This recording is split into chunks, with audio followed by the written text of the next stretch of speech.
लेकिन अफगानिस्तान को लेकर भारत में लगातार बड़ी बैठकें हो रही हैं। 2 दिन में एनएसए अजीत डोभाल ने 2 बड़ी बैठकें की।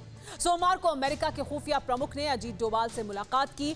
अब रूस के एनएसए के साथ राष्ट्रीय सुरक्षा सलाहकार अजीत डोभाल की चर्चा हुई है। 2 सुपर पावर देशों के एनएसए के बीच हुई इस मुलाकात में अफगान मुद्दे पर विस्तार से बातचीत हुई। अफगानिस्तान में तालिबान की आंतरिक सरकार बनने के बाद ये मुलाकात बेहद अहम मानी जा रही है। दुनिया में अब ऐसा माना जा रहा है कि पाकिस्तान और चीन जैसे देशों की मौजूदगी के बीच अफगान संकट का कोई रास्ता निकल सकता है तो वो रास्ता नई दिल्ली से होकर ही गुजरेगा।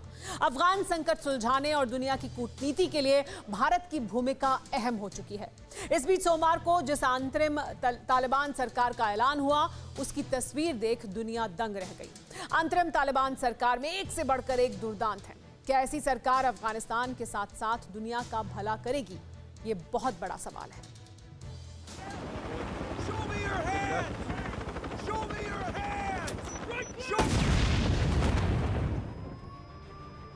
जब फिदाइन फटता है तो बेजान जिस्मों का ढेर लग जाता है। बेहिसाब लोग जख्मी होते हैं, आग लगती है, धुआं उठता है। जो शेष बचता है वो कुछ यूं उजड़ा हुआ छिन्न भिन्न नजर आता है। और ये सब तब होता है जब कोई जिंदा आदमी बम बांधकर खुद आत्मघाती हो जाता है, भीड़ के साथ खुद को उड़ा लेता है। तालिबान की ऐसी ही आत्मघाती ब्रांच का मुखिया है ताज मीर जवाद। ताज मीर जवाद सुसाइड बॉम्बर्स का नेटवर्क चलाने के लिए कुख्यात है। काबुल के कुछ आत्मघाती हमले का मुख्य जिम्मेदार ताज मीर जवाद है। ताज मीर जवाद के पाकिस्तान की आर्मी के साथ बेहद करीबी संबंध है। ताज मीर जवाद हक्कानी नेटवर्क आतंकी संगठन में वरिष्ठ कमांडर है। तालिबान के काबुल के किले पर काबिज होने के बाद अंतर्राष्ट्रीय आतंकी संगठन हक्कानी की सत्ता में साझेदार होने के बाद ताज मीर जवाद की पहचान थोड़ी बदल गई है। आत्मघाती बायोडेटा वाला ताज मीर जवाद अब तालिबान की अंतरिम सरकार में शामिल हो चुका है। खूंखार आतंकी ताज मीर को तालिबान ने खुफिया विभाग का डिप्टी चीफ बनाया है। काबुल अटैक नेटवर्क चलाने वाला ताज मीर जवाद सिर्फ अकेला अंतर्राष्ट्रीय मान्यता प्राप्त आतंकी नहीं है जो अब अफगानिस्तान चलाएगा, बल्कि कैबिनेट के ज्यादातर सदस्य बारूदी हैं। सफेद मुरेठाधारी ये शख्स अफगानिस्तान का नया प्रधान है। नाम है इसका मुल्ला मोहम्मद हसन अखुंद।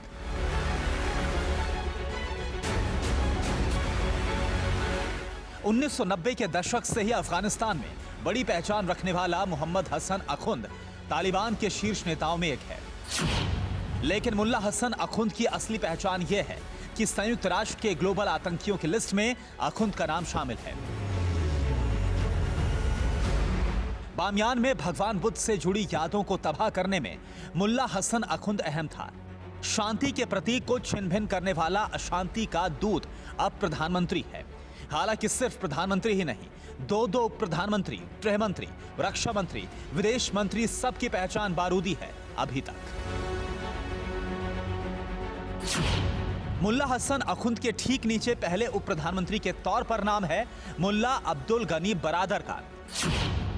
संयुक्त राष्ट्र सुरक्षा परिषद ने प्रतिबंधित लिस्ट जारी कर रखी है, उसमें मुल्ला बरादर का भी नाम शामिल है। दूसरे डिप्टी पीएम का नाम है अब्दुल सलाम हनफी जो संयुक्त राष्ट्र की आतंकी लिस्ट में शामिल है। संयुक्त राष्ट्र के मुताबिक अब्दुल सलाम हनफी ड्रग सप्लाई में शामिल है। प्रधानमंत्री के लेफ्ट राइट बैठने वाले दोनों डिप्टी घोषित आतंकी हैं। ये दोनों प्रधानमंत्री के साथ मिलकर अफगानिस्तान की नीति तय करने वाले हैं। अब जरा इनकी कैबिनेट समझिए। तालिबान सरकार का नया गृह मंत्री बना है सिराजुद्दीन हक्कानी जो ग्लोबल टेररिस्ट की लिस्ट में शामिल है। अमेरिका ने सिराजुद्दीन पर 73 करोड़ रुपए का इनाम घोषित कर रखा है। रक्षा मंत्री बना है मुल्ला याकूब वल्द मुल्ला उमर। मुल्ला याकूब भी यूएनएससी की लिस्ट में शामिल है। तालिबान ने जिस आमिर खान को विदेश मंत्री बनाया है वो भी यूएनएससी की प्रतिबंधित लिस्ट में शामिल है। अंतर्राष्ट्रीय आतंकी की पहचान से सुसज्जित यही कैबिनेट नए अफगानिस्तान का मुकद्दर बनाएगी, देश चलाएगी। लिहाजा पूरी दुनिया के अमन पसंद मुल्क सतर्क हैं। अमेरिका और रूस कैसे हिंदुस्तान के साथ मिलकर नए अफगानिस्तान के साथ डील करने की तैयारी कर रहे हैं, यह आपको आगे बताएंगे। मगर उससे पहले जान लीजिए कि अफगानिस्तान की तालिबान सरकार किस लकीर पर चलेगी वो तय हो चुकी है। हम आपको बताते हैं कि तालिबान सरकार के घोषणा पत्र में क्या क्या है। 4 पन्नों के घोषणा पत्र में साफ, सरल, स्पष्ट शब्दों में लिखा है कि अफगानिस्तान अब पूरी तरह से शरिया कानून से चलेगा। देश में पूर्ण, आजाद, स्थिर और इस्लामिक सिस्टम वाली सरकार स्थापित करना तालिबान सरकार का मकसद है। सभी अंतर्राष्ट्रीय नियमों और कानूनों को मानेंगे जो इस्लामिक नियमों और देश के मूल्यों के खिलाफ ना हो। शरिया ढांचे के तहत धार्मिक और आधुनिक विज्ञान की शिक्षा मुहैया कराई जाएगी।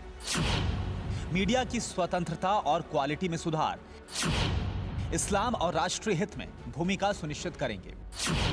सभी पड़ोसियों और क्षेत्र के देशों को भरोसा दिलाया है कि अफगानिस्तान की जमीन का इस्तेमाल किसी देश की सुरक्षा के खिलाफ नहीं होने दिया जाएगा।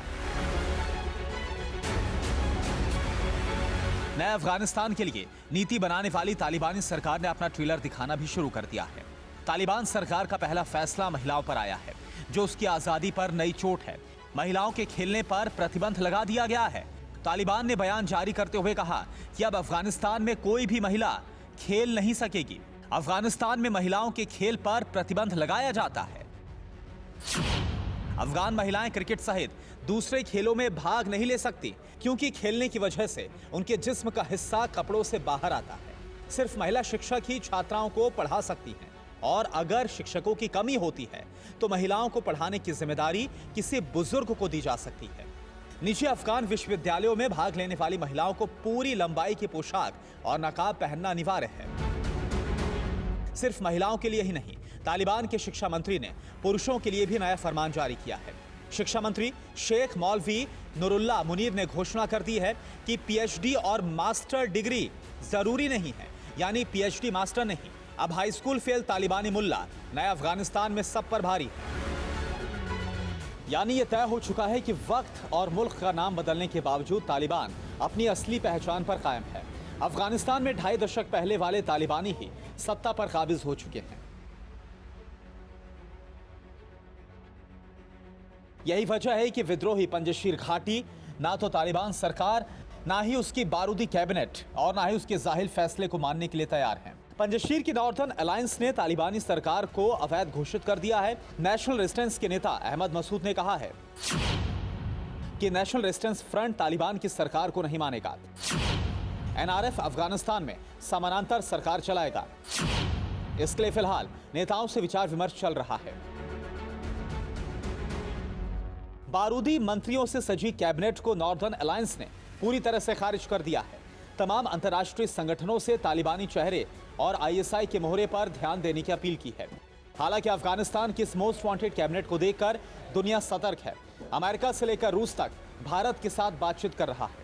जब तक तालिबान के बदनाम कमांडर एक के बाद एक मंत्रालय संभाल रहे थे, उसी वक्त यह मुलाकात दिल्ली में हो रही थी। इस मुलाकात में राष्ट्रीय सुरक्षा सलाहकार अजीत डोभाल थे और उनसे बातचीत करने पहुंचे थे रूसी एनएसए निकोल पेत्रुशेव। रूस और भारत के बीच एनएसए लेवल की बैठक के बाद भारत और रूस के बीच राष्ट्रीय सुरक्षा सलाहकारों की प्रतिनिधिमंडल स्तर की बैठक शुरू हुई। इस बैठक में कई अहम मुद्दों पर बातचीत हुई। अफगान मुद्दे पर एक्शन में दिख रहे अजीत डोभाल ने रूसी एनएसए से मुलाकात से पहले सीआईए चीफ से मुलाकात की थी। अमेरिकी खुफिया एजेंसी के प्रमुख बिल बर्न्स के साथ राष्ट्रीय सुरक्षा सलाहकार अजीत डोभाल की बैठक में पाकिस्तान से आतंकवाद को लेकर बातचीत हुई।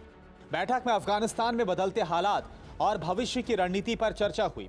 तालिबान सरकार के बाद सुरक्षा को लेकर फिक्रमंद तमाम देश अफगानिस्तान को लेकर आगे बढ़ने की नीति पर काम कर रहे हैं, क्योंकि अंतर्राष्ट्रीय आतंकवादियों की कैबिनेट को पाकिस्तान तय कर रहा है और चीन उस पर मौन मुहर लगा रहा है। ऐसे में अमन पसंद देशों पर सबकी नजर टिकी है, खासकर हिंदुस्तान पड़ोसी भी है और तालिबान सरकार तय करने वाले बाजवा ब्रिगेड का दुश्मन भी। Bureau report, TV9 Bharatvarsh. News top 9 रोज सुबह 7 बजे और शाम 7 बजे सिर्फ TV9 भारतवर्ष पर।